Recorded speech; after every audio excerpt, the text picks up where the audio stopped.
हरे कृष्णा। भगवान लक्ष्मी नारायण की कृपा आप सभी के ऊपर सदैव बनी रहे। आप सभी का दिन शुभ और मंगलमय हो। आज हम सब वैशाख मास कथा के 8वें अध्याय का श्रवण करेंगे। अगर आप सब इसके पहले की कथाएं नहीं सुने हैं तो जरूर सुन लीजिए, तभी कथा पूरी समझ में आएगी। आप सभी भक्तों का आज की कथा में हार्दिक स्वागत है। मैथिला ने कहा, हे ब्राह्मण, जल अर्पित न करने के कारण इक्ष्वाकु का वंशज 3 बार चातक के रूप में जन्मा। तत्पश्चात वह मेरे धाम में छिपकली बन गया। यह तो उसके कर्म के अनुसार है। वह इसी का हकदार था, क्योंकि उसने अपना कर्तव्य नहीं निभाया। तुमने कहा कि वह 1 बार गिद्ध और 7 बार कुत्ता पैदा हुआ। यह बात मुझे अनुचित लगती है। उसने न तो अच्छे लोगों को चोट पहुंचाई और न ही किसी को धिक्कारा। चूंकि उसने अच्छे लोगों की मदद नहीं ली, इसलिए उसे इसका लाभ नहीं मिला। वास्तव में उसका कृत्य दूसरों को परेशान करने वाला नहीं था, क्योंकि उसने उन्हें नुकसान नहीं पहुंचाया था। फिर बिना किसी कारण के वह निम्न योनि में कैसे जन्मा? मैं आपका शिष्य हूँ और आपका प्रिय भी। मेरी यह शंका दूर कीजिए। राजा के इस प्रकार पूछने पर महायशस्वी श्रुतदेव ने कहा, अच्छा अच्छा, और यह शब्द कहे। श्रुतदेव ने कहा, हे निष्पाप राजन, जो कुछ तुमने पूछा वह मैं तुम्हें बताता हूँ। यही बात शिव जी ने कैलाश के निर्मल शिखर पर पार्वती को बताई थी। इन सभी लोकों की रचना करने के बाद उन्होंने उनके पोषण के लिए 2 तरीके विकसित किए। ऐहिकी अर्थात इस लोक से संबंधित, और आमुष्की अर्थात दूसरे लोक से संबंधित। दोनों प्रकार की जीविकाओं में 3-3 कारण हैं। ऐहिकी इस संसार में जल द्वारा सेवा, पके हुए भोजन द्वारा सेवा तथा औषधि द्वारा सेवा शामिल है। हे महाभाग्यवान, ये जो भी है वे इस संसार में जीविका के कारण हैं। इसी प्रकार से हे राजन, श्रुति में 3 बातें कही गई है। सज्जनों की सेवा, भगवान विष्णु की सेवा और धर्म की सेवा। यदि ये पहले से ही प्राप्त हो जाएं तो वे परलोक में सुख के कारण बनते हैं। जिस प्रकार घर में बना हुआ भोजन यात्रा के दौरान व्यक्ति के उद्देश्य की पूर्ति करता है, उसी प्रकार ऐहिकी कारण का भी तत्काल अपना उद्देश्य पूरा करते हैं। किंतु हे राजन, यदि कोई वस्तु जो धर्मात्मा लोगों द्वारा वांछित हो किसी भी कारण से असहाय हो जाए तो वह हानि और हानि पहुंचाती है। तो फिर क्या यह विशेष रूप से उल्लेखनीय किया जाना चाहिए कि उन्हें क्या अप्रिय है? यह स्पष्ट है कि इससे दुख होगा। इस संदर्भ में वे एक प्राचीन किस्सा उदाहरण के रूप में उद्धृत करते हैं। यह पापों का नाश करने वाला है। यह अत्यंत अद्भुत है। यह सुनने वालों को विस्मय में डाल देता है। पूर्व काल में कुल पितामह दक्ष ने यज्ञ के लिए दीक्षा ली थी। वे शिव जी को आमंत्रित करने के लिए रजत पर्वत कैलाश पर गए थे। अपने दक्ष के कल्याण की इच्छा से शंभु उन्हें देखकर नहीं उठे। उन्होंने ऐसा सोचा, मैं सभी अमर लोगों का पिता हूँ, मैं सनातन हूँ और केवल वेदों के द्वारा ही पहुँचा जा सकता हूँ। और चंद्रमा सहित ये प्रमुख सुर मेरे सेवक हैं जो मुझे श्रद्धांजलि देते हैं। स्वामी को नौकर को देखकर नहीं उठना चाहिए। पति को अपनी पत्नी के लिए नहीं उठना चाहिए। गुरु को अपने शिष्य के लिए नहीं उठना चाहिए। यह शास्त्रों के जानकार लोगों का मत है। श्रुति ने भी यही कहा है कि विवाह के माध्यम से गठबंधन वरिष्ठता का कोई कारण नहीं है। जिसका बल, ज्ञान, तप और शांति अधिक है वह दूसरों से बड़ा होगा। जो नीचे हैं वे सेवक होंगे। यदि स्वामी आदि बड़े लोग सेवकों और अन्य लोगों को देखकर स्नेह के कारण उठ खड़े होते हैं तो उन लोगों की आयु, धन, यश और संतान तुरंत नष्ट हो जाती है। इसलिए मैं खड़ा नहीं होऊंगा, क्योंकि मेरे ससुर मुझे बहुत प्रिय हैं। ऐसा सोचकर दक्ष के कल्याण की दृष्टि से भगवान अपने आसन से बिल्कुल नहीं हिले। यह देख कर कि मृद शिव अपने आसन से नहीं उठे, प्रजापति क्रोधित हो गए। पर्वत की पुत्री के स्वामी के सामने उसने उसे अनेक प्रकार से धिक्कारा। हाय यह अहंकार, हाय इस अशिक्षित दरिद्र का अहंकार, चमड़े के समान रह गया। एक बूढ़ा बैल ही उसकी संपत्ति है, इसलिए वह खोपड़ी की हड्डी रखता है। वह विधर्मियों के लिए भी सुलभ है। उसे भाग्य कैसे सुख प्रदान कर सकता है, क्योंकि उसे व्यर्थ ही गर्व है। इस संसार में ज्ञानी लोग पुण्य कर्मों को उनके प्रदर्शन से ही समझते हैं। यह बेचारा शीत से पीड़ित है, हाथी की पवित्र खाल पहनता है। इसका निवास स्थान शमशान है और इसके आभूषण लोग कहते हैं सर्प है। इसमें न तो साहस है न ज्ञान। ये दोनों ही उस भेड़िए के समान से भाग गए थे। यह सदैव भूत प्रेतों, दुष्ट आत्माओं और अन्य दुष्ट प्राणियों के साथ घनिष्ठता और संगति में रहता है। इसके वंश के विषय में कुछ भी सुनने में नहीं आता। अच्छे लोग इसका सम्मान नहीं करते। पहले मुझे दुष्ट चित्त नारद ने गलत तरीके से इस पर विश्वास दिलाया था। उनके कहने पर मैंने अपनी पुत्री सती को इसे दे दिया था। वह भी एक अलग धर्म का पालन करने वाली बन गई है। इसे इसके घर में सुखपूर्वक रहने दो। चांडाल के हाथ में पहुँचे कुम्हार के बर्तन के समान न तो यह व्यक्ति और न ही मेरी पुत्री किसी भी प्रकार से स्वीकार्य है। इस प्रकार मोहग्रस्त आत्मा वाले दक्ष ने उमा या शिव को आमंत्रित नहीं किया, अपितु उन्हें अनेक प्रकार से डांटा और चुपचाप अपने घर चले गए। तत्पश्चात वह भगवान की निंदा करता हुआ यज्ञ कक्ष में गया। वहाँ ऋत्विकों और मुनियों के साथ उसने यज्ञ विधि से यज्ञ संपन्न किया। ब्रह्मा और विष्णु को छोड़कर सभी देवता वहाँ आ गए। सिद्ध, चारण, गंधर्व, यक्ष, राक्षस और किन्नर भी वहाँ आ गए। उस समय सुशील एवं गुणवती सती अपनी स्त्रियोचित चंचलता के कारण मोहित हो गईं और उत्सव देखने तथा वहाँ एकत्र हुए स्वजनों से मिलने के लिए उत्सुक हो उठी। यद्यपि रुद्र ने उन्हें रोका था, यद्यपि वह अपने पिता द्वारा अपमानित हुई थीं, फिर भी उसने स्त्री के चंचल स्वभाव के कारण जाने का निर्णय किया। शिव जी ने उन्हें इस प्रकार रोका, हे उत्तम वर्ण वाली देवी, वह सदैव भरी सभा में मेरी निंदा करता है। यह असहनीय है। यह सुनकर यह सत्य है, तुम अपना शरीर त्याग दोगी। यद्यपि यह असहनीय है, फिर भी मुझे भी इसे सहना होगा, क्योंकि मैं घर अपना पारिवारिक जीवन चलाना चाहती हूँ। हे भद्र महिला, तुम भी वैसा ही कर रही हो जैसा मैंने किया, अतः तुम यज्ञशाला में मत जाओ।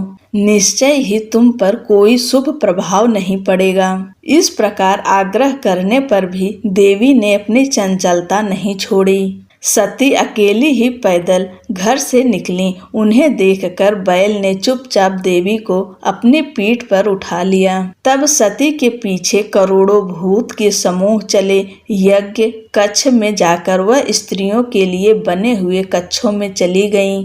सती को देखकर सब लोग चुप हो गए। मानसिक व्यथा से ग्रस्त होकर वह वहां से चल पड़ी। अपने पति के वचनों को याद करती हुई वह उत्तर वेदी में गईं। उसे देखकर उसके पिता तथा वहां उपस्थित सभी लोग उसे आशीर्वाद दिए बिना चुपचाप खड़े रहे। वह रुद्र की आहुति के समय तक अपने पिता का यज्ञ देखती रहीं। जब उसके पिता रुद्र को नीचे उतारने लगे, तब उसने आंसू भरी आंखों से कहा, देवी ने कहा, महान लोगों का अपमान करना और उनका उल्लंघन करना सामान्यतः लोगों के कल्याण के लिए अनुकूल नहीं है। रुद्र लोकों के निर्माता हैं, वे लोकों के प्रशासक हैं, वे सभी के अपरिवर्तनीय स्वामी हैं। फिर भी ऐसा कैसे है कि हविष रुद्र को नहीं दिया जाता? क्यों यहाँ आए हुए अन्य लोग आपके बुरे इरादों को क्यों नहीं उजागर करते? सज्जन लोग ऐसा व्यवहार नहीं करते हैं, क्या भाग्य उनके प्रतिकूल है? ऐसा कहते हुए पूषण देव हंसने लगे। भृगु जी, जिनका पुण्य नष्ट हो चुका था, अपनी मूछें और दाढ़ी हिलाने लगे। अन्य लोगों ने अपनी भुजाएं, टांगे, जांघें और पार्श्व भाग सहलाए। उसके अभागे पिता ने उसकी अनेक प्रकार से निंदा की। यह सुनकर रुद्र की पत्नी मन ही मन बहुत क्रोधित हो उठी। इसे सुनने के पश्चात प्रायश्चित करने के लिए सती ने वेदी के मध्य में स्थित यज्ञ की अग्नि में अपने शरीर की आहुति दे दी। जबकि सभी लोग खड़े होकर देख रहे थे, बहुत शोरगुल मचा। प्रथम गण तुरंत दौड़े और उन्होंने देवों के देव को सारी बात बताई। यह सुनते ही रुद्र अचानक उठ खड़े हुए। वे संसार के संहारक काल के समान हो गए। उन्होंने अपने हाथ से अपनी जटा उखाड़ी और उसे जमीन पर पटक दिया।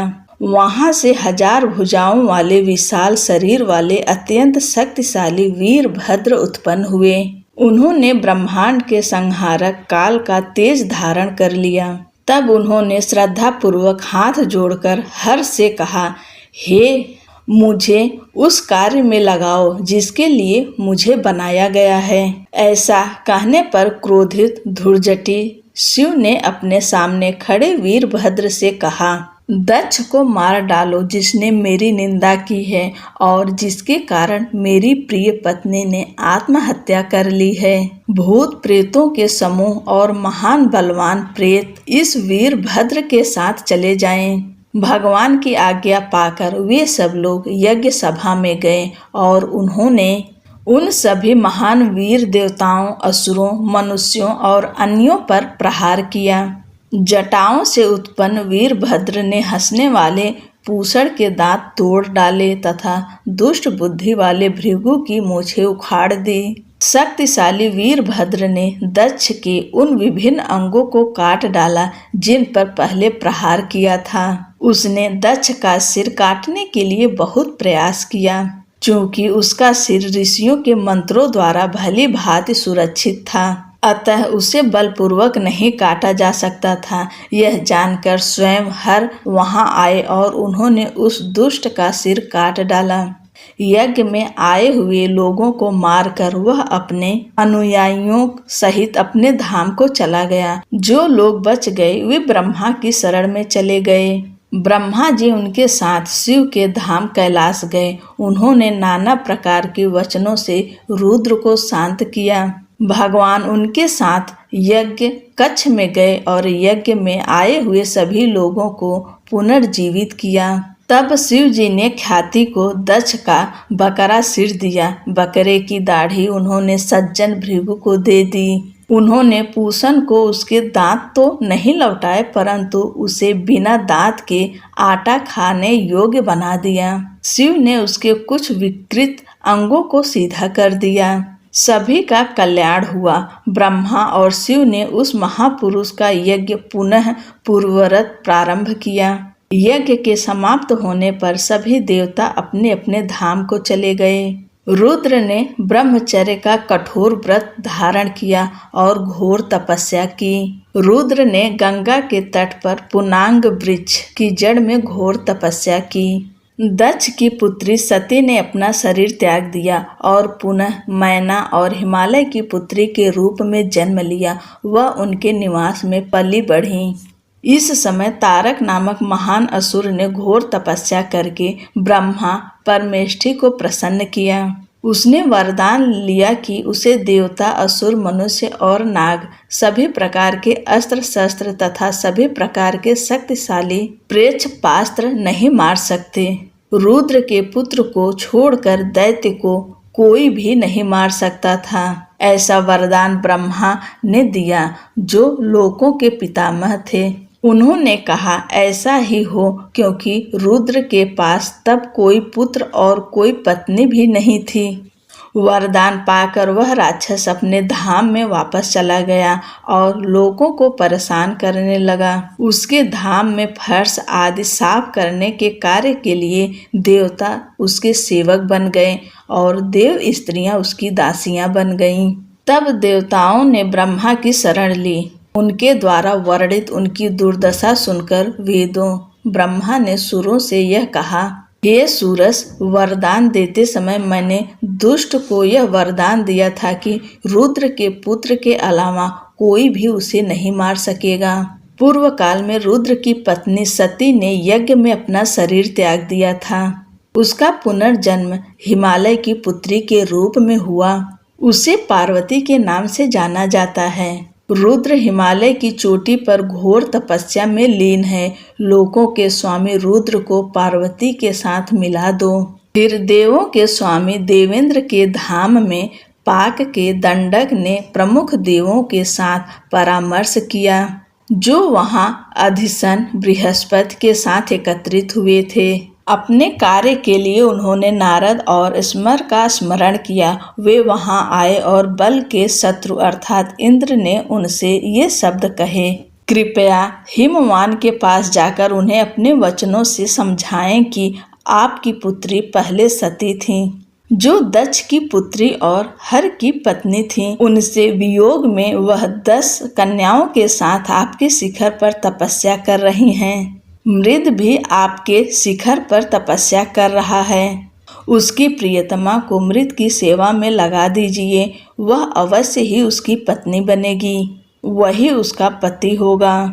इंद्र के ऐसा कहने पर नारद पर्वत के पास गए और देवेंद्र के कहे अनुसार सब कुछ किया। तत्पश्चात इंद्र ने कामदेव को बुलाकर उनसे कहा, देवों के कल्याण के लिए तथा मृदा के हित के लिए भी तुम वसंत के साथ रुद्र के तपस्वी उपवन में जाओ। वसंत के वे लक्षण प्रकट करो जिनसे हृदय में प्रेम की तरंगे उठती है। जब देवी पार्वती मृदा के निकट हों तो अपने बाण छोड़ो और महाप्रभु को अपनी ओर आकर्षित करो। जब उनका मिलन हो जाएगा तो हमारा कार्य तुरंत पूरा हो जाएगा। ऐसा आदेश पाकर स्मर ने कहा, ऐसा ही होगा, और तुरंत चल पड़ा। वह रति, वसंत और अपने समस्त अनुचरों के साथ उस वन में चला गया। अपनी शक्ति के बल पर उन्होंने उस सुंदर वन में मंद मंद हवा के द्वारा असमय वसंत ऋतु का सृजन किया। एक बार देवों के देव पार्वती की सेवा से प्रसन्न हुए। उन्होंने उसे अपनी गोद में ले लिया और उससे कुछ बातें करने लगे। स्मर ने तय किया कि अब भगवान का अपनी प्रिय पत्नी के साथ मिलन का समय आ गया है। उन्होंने अपना सुंदर और कोमल धनुष उठाया और हारा के पीछे खड़े हो गए। एक पेड़ को अपनी आड़ बनाकर खुद को छिपाने के लिए उन्होंने एक बाण छोड़ा। उन्होंने एक दूसरा बाण भी लगाया और उसे छोड़ने के लिए खुद को तैयार किया। व्यथित होकर मृद ने सोचा, मेरा मन इस प्रकार विचलित नहीं होगा, इसे किसने दूषित कर दिया है। इस प्रकार चिंतित होकर उसने मुड़कर देखा कि कामदेव उसके पास खड़े हैं। उसने क्रोध में आकर अपने माथे की आंख खोली और देवी को अपनी गोद से दूर किया। उसकी आंख से एक प्रचंड अग्नि निकली जिससे सारे लोग भयभीत हो गए। इससे मनमंथ अपने धनुष सहित तुरंत जल गया। अपने कार्य की पूर्ति देखकर तथा स्वयं को दंडित होने की आशंका से देवता वसंत और रति स्वर्ग की ओर भाग गए। देवी भयभीत हो गईं। उन्होंने अपनी आंखें बंद कर ली और दूर भाग गईं। स्त्री की उपस्थिति से बचने के लिए मृदा वहां से गायब हो गई। इंद्र ने रुद्र को प्रसन्न करने तथा साथ ही अपने हित के लिए कुछ करने की इच्छा की तथा उसे दुर्भाग्यपूर्ण परिणाम प्राप्त हुआ। जो व्यक्ति अत्यंत अप्रिय कार्य करता है उसके लिए तो और भी बुरा परिणाम अपेक्षित है। अतः इक्ष्वाकु के वंशज मंद बुद्धि जो सदैव साधु पुरुषों के प्रति प्रतिकूल व्यवहार करते थे, अच्छे लोगों की सेवा का अनुष्ठान नहीं किया जो उनके स्वयं के कल्याण के लिए अनुकूल होता। उसने बहुत दुख भोगा और फिर वह निम्न योनि में जन्मा। इसलिए मनुष्य को अच्छे लोगों की सेवा करनी चाहिए, जिससे सभी उद्देश्य पूरे होते हैं। चूंकि उसने रुद्र को अप्रसन्न करने वाला कुछ किया था, इसलिए असमर को अपने अगले जन्म में बहुत दुख का अनुभव हुआ। यद्यपि वह एक महान राजा था। जो मनुष्य दिन रात इस पुण्य कथा का श्रवण करते हैं, वे निसंदेह जन्म, मृत्यु, वृद्धावस्था आदि से मुक्त हो जाते हैं। बोलो लक्ष्मी नारायण की जय। दोस्तों, आज की कथा यहीं पर समाप्त होती है। अगले की कथा अगली की वीडियो में हम सुनाएंगे। तब तक के लिए जय श्री कृष्ण, राधे राधे।